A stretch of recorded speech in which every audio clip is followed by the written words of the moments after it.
एवं परंपरा प्राप्तम् इमं राज ऋषयो विदुः सकालेनेह महता योगो नष्टः परन्तप।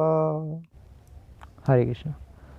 तो आज हम ये चौथे अध्याय का दूसरा श्लोक पर चर्चा करेंगे और इस श्लोक में अब भगवान कृष्ण अर्जुन को कह रहे हैं कि एवं परंपरा प्राप्तम, कि इस प्रकार परंपरा प्राप्तम, परंपरा से प्राप्त होता है। इमं राज ऋषयो विदुहु, क्या प्राप्त होता है? यह विज्ञान, ये जो भगवत विज्ञान है, जो साइंस ऑफ गॉड है, यह प्राप्त होती है। राज ऋषयो विदुहु मतलब साधु राजाओं ने इसको इस तरह से परंपरा से प्राप्त किया, जिस तरह से अब तुम प्राप्त कर रहे हो अर्जुन। सकाले नेह महता, लेकिन भगवान कह रहे हैं कि यह जो ज्ञान है, यह काल क्रम के अनुसार महता, यह जो इतना महान जो नॉलेज है, this supreme knowledge, the king of all knowledge, ये जो भगवत विज्ञान है, योगो नष्टः परंतपः, योगो अर्थात कि ये जो योग का जो ज्ञान है, भगवान से, योग मतलब जुड़ना, भगवान से जो जुड़ने का जो ज्ञान है, ये नॉलेज जो है, ये नष्ट हो जाती है काल के प्रभाव से, हे परंतप। ये इस श्लोक की एक सिंपली एक्सप्लेनेशन है जो हमने अभी की। अब इस श्लोक के हम डेप्थ में जाएंगे। अब भगवान कह रहे हैं कि एवं परंपरा प्राप्तम, कि यह जो ज्ञान है यह परंपरा से प्राप्त होता है। तो पॉइंट ये है कि भगवान कृष्ण अर्जुन को बताना चाह रहे हैं कि अर्जुन के द्वारा हम सबको भी, कि गुरु परंपरा के माध्यम से ही भगवत विज्ञान प्राप्त किया जा सकता है। जब तक भगवत ज्ञान तो प्राप्त कर सकते हैं हम बुक्स पढ़ के, लेकिन भगवत विज्ञान अगर प्राप्त करना तो गुरु परंपरा की शरण लेनी होगी। विज्ञान मीन्स उस ज्ञान को अप्लाई कैसे करना है, उसकी एप्लीकेशन।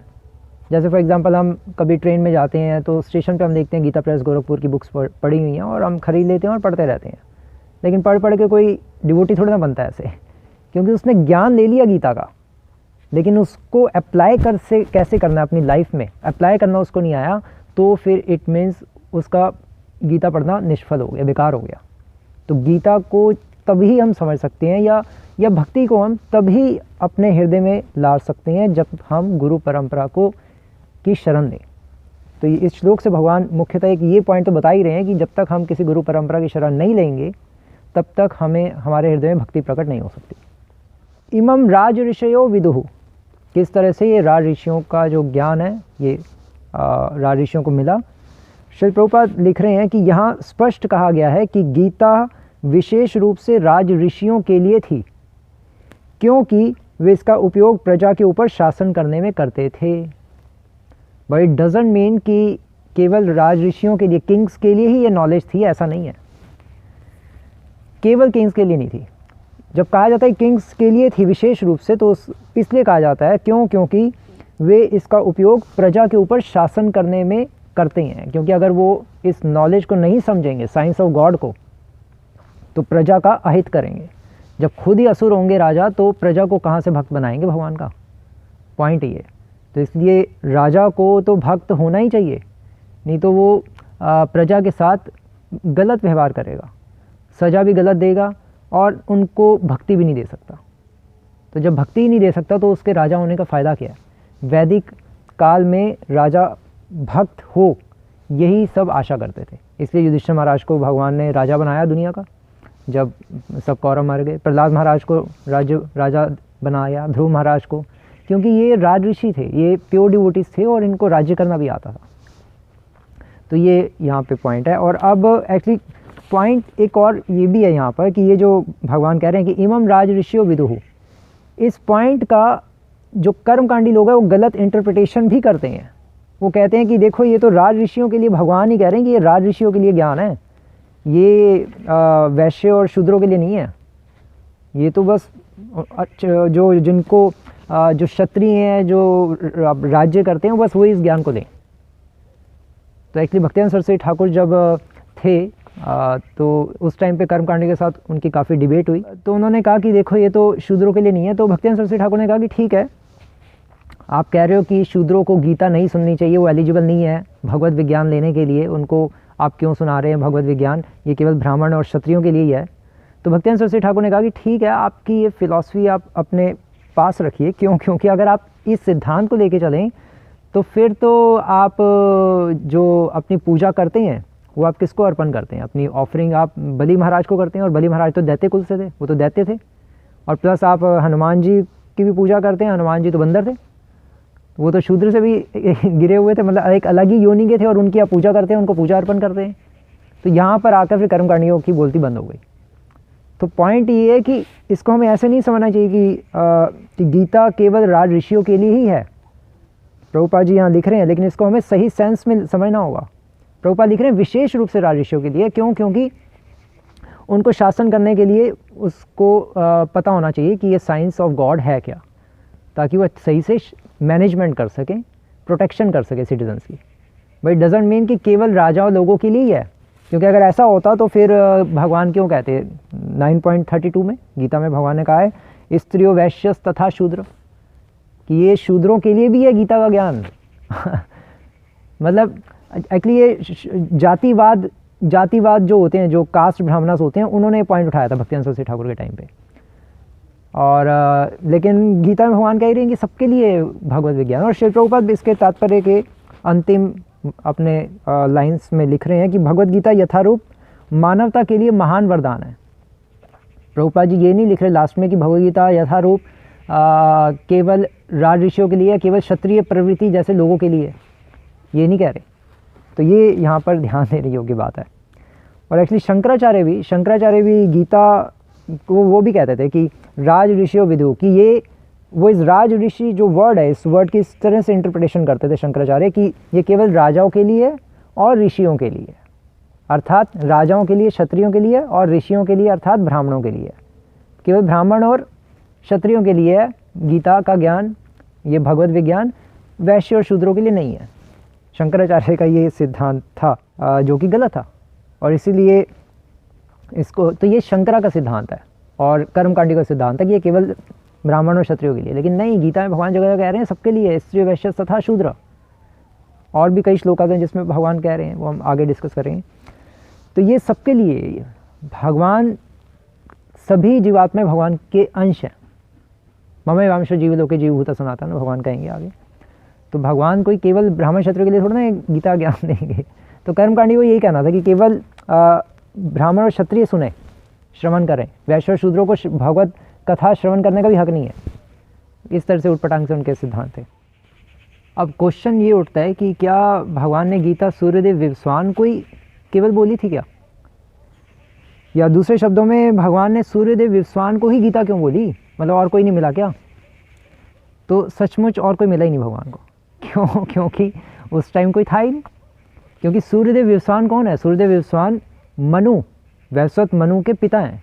और मनु कौन है? मनु मनुष्यों के पिता हैं। मनु मीन्स सबसे पहला व्यक्ति जो इस संसार में आया। तो अभी तो इस पृथ्वी की रचना नहीं हुई थी, तो इसलिए स्वर्गलोक में ही बोली भगवान ने गीता, और सूर्य स्वर्गलोक का ही एक अंश है, तो इसे भगवान ने वहाँ गीता बोली। लेकिन अब यहाँ पर नेक्स्ट क्वेश्चन ये उठता है कि दोनों बार भगवान ने गीता फिर क्षत्रियों को ही क्यों बोली? अगर ये गीता ज्ञान सबके लिए है तो फिर क्षत्रिय को क्यों बोली और ब्राह्मणों को क्यों नहीं बोली? गाइड तो ब्राह्मण करते हैं, ब्राह्मण तो राजाओं को भी गाइड करते हैं, क्षत्रियों को भी, और सभी को गाइड करते हैं। तो क्षत्रिय को थोड़ी ना बोलनी चाहिए थी आइडियली, कोई कह सकता है ब्राह्मणों को बोलनी चाहिए थी, इतने ऋषि मुनि थे तो उन सबको क्यों नहीं बोली? तो ये अब यहाँ पर क्वेश्चन उठता है। अब इसका आंसर क्या है? इसका आंसर है कि एक्चुअली भगवान कृष्ण ने केवल सूर्यदेव विवस्वान को ही ये नॉलेज नहीं दी। अब यहाँ पढ़ने से तो ऐसा लगता है कि भगवान ने केवल सूर्यदेव विवस्वान को ही गीता बोली, अर्जुन को बता भी रहे हैं, लेकिन नहीं, भगवान कृष्ण ने सबको ये भगवत विज्ञान दिया। कुछ 700 श्लोक वाली केवल गीता ही नहीं भगवान ने सूर्यदेव को बोली, भगवान ने भगवत विज्ञान बताया। उसमें और भी श्लोक हो सकते हैं, जरूरी नहीं है 700 हो सकता है उसमें 1400 हो। तो ये भगवत विज्ञान जो है वो भगवान ने कईयों को दिया, लेकिन अर्जुन को भगवान बता रहे हैं कि मैंने सूर्यदेव विवस्वान को भी बोली। वैसे तो भगवान ने औरों को भी बोली, भगवान ने तो गीता का ज्ञान जो भगवत विज्ञान जो है वो तो ब्रह्मा जी को भी बोला, लक्ष्मी जी को भी बोला, शिव जी को भी बोला, 4 कुमारों को भी बोला, तभी तो उनसे 4 संप्रदाय आ गई। और भी व्यासदेव जी को भी बोला। क्या व्यासदेव को भगवान ने भगवत विज्ञान नहीं बताया होगा? तो सबको भगवत विज्ञान भगवान ने दिया, सभी ऋषि मुनियों को देते थे। लेकिन अब अर्जुन के कॉन्टेक्स्ट में भगवान कह रहे हैं कि मैंने सूर्यदेव विवस्वान को यह गीता का ज्ञान पहले दिया था। ये मैं तुम्हें मतलब क्यों? क्योंकि अर्जुन कह रहा था भगवान आप मुझसे युद्ध करवाने के लिए इतना बोल रहे हैं क्या? तो भगवान ने कहा कि ये जो मैं बता रहा हूँ ये सूर्यदेव विश्वान को भी बताया था, क्योंकि जब तक ये नॉलेज नहीं होगी तब तक कर्म सही से नहीं कर पाओगे। तो अब ये यहाँ पर पॉइंट था जो अर्जुन को समझना मुश्किल था, और अर्जुन को इसलिए भगवान ने सूर्यदेव विश्वान का रेफरेंस दिया क्योंकि सूर्यदेव विश्वान भी एक महान क्षत्रिय थे और उनको एक समय पे शुरुआत में, सृष्टि की शुरुआत में गीता बोली थी। अब यही यहाँ पर अगर भगवान व्यासदेव जी को गीता बोल रहे होते तो फिर व्यासदेव को कहते कि ये मैंने जो ज्ञान है ये पहले ब्रह्मा जी को भी दिया है, क्योंकि वो उस फील्ड के बंदे हैं ना। ब्रह्मा जी भी उसी ब्राह्मण है, ऋषि हैं, महान भक्त हैं, तो व्यासदेव भी महान भक्त हैं। अब क्षत्रिय, यहाँ पर अर्जुन क्षत्रिय है तो क्षत्रिय को क्षत्रिय का रेफरेंस दे रहे हैं। इसका ये मतलब नहीं है गीता केवल सूर्यदेव विश्वान को ही बोली और किसी को नहीं बोली। बस सूर्यदेव विश्वान क्या, उन्हीं को क्यों बोली, फिर क्वेश्चन ये आता है। तो ऐसा नहीं है, अगर आप पूरी हिस्ट्री देखें तो उससे यही कंक्लूजन आएंगे, गीता जो भगवत विज्ञान है ये भगवान औरों को भी देते आए हैं, कोई सूर्यदेव विश्वान को ही केवल क्यों देंगे, सबको देते थे और सभी ऋषि मुनि को दिया। वो आता ही है भागवतम के पहले श्लोक में, ब्रह्मा हृदय आदि कव्य, ब्रह्मा जी के हृदय में ज्ञान प्रकट किया। तो वो आप कहोगे कि नहीं वो तो भागवतम का ज्ञान प्रकट किया था, गीता का नहीं किया था। वो नॉनसेंस है। एक्चुअली ये भगवत विज्ञान भगवान प्रकट करते हैं, और ये भगवत विज्ञान जो भगवान ने अर्जुन को कुरुक्षेत्र के युद्ध स्थल में दिया विदिन 45 मिनट्स, उसको हम गीता का नाम देते हैं, उसको गीता कहते हैं। जिसमें हाँ जिन चीज़ों को हम अपनी लाइफ में अप्लाई कर सकें उसको कहते हैं भगवत विज्ञान। तो इस तरह से हमें इन चीज़ों को समझना चाहिए। बहुत कॉन्टेक्चुअल है एक्चुअली, भगवान कॉन्टेक्स्ट के हिसाब से बता रहे हैं कि तुम्हारे कॉन्टेक्स्ट में मैं सूर्यदेव विश्वान का एग्जांपल दे रहा हूँ, अगर यही मैं व्यासदेव जी को बोल रहा होता गीता तो फिर मैं ब्रह्मा जी का एग्जांपल देता या किसी और का एग्जांपल देता। जैसे फॉर एग्जांपल कोई एक, जैसे क्रिकेट में कोई कोच होता है, तो कोच अगर किसी को समझा रहा हो कि बैटिंग कैसे करनी है तो वो यही तो कहेगा कि देखो भाई मैंने पहले फॉर एग्जांपल सचिन तेंदुलकर को भी मैंने ऐसे ही सिखाया था कि बैटिंग कैसे करनी है। और ये थोड़ी ना कहेगा कि मैंने गली के लड़के को भी ऐसे ही सिखाया था। किसी महान व्यक्ति का नाम ही तो लेकर, उसी के फील्ड के बंदे का नाम लेकर ही तो समझाया जा सकता है। तो उसी तरह से भगवान कृष्ण यहाँ पर अब अर्जुन को बता रहे हैं कि सूर्यदेव विश्वान जो किंग ऑफ ऑल प्लैनेट्स हैं उनको मैंने ये गीता पहले बोली थी, और अब तुम भी क्योंकि किंग हो, तुम युद्ध कर रहे हो, इसलिए मैं तुम्हें भी गीता बोल रहा हूँ, क्योंकि अगर तुम्हें ये गीता ज्ञान नहीं होगा तो तुम्हें युद्ध करना मुश्किल हो जाएगा, और इसलिए तुम्हें मुश्किल हो भी रहा है।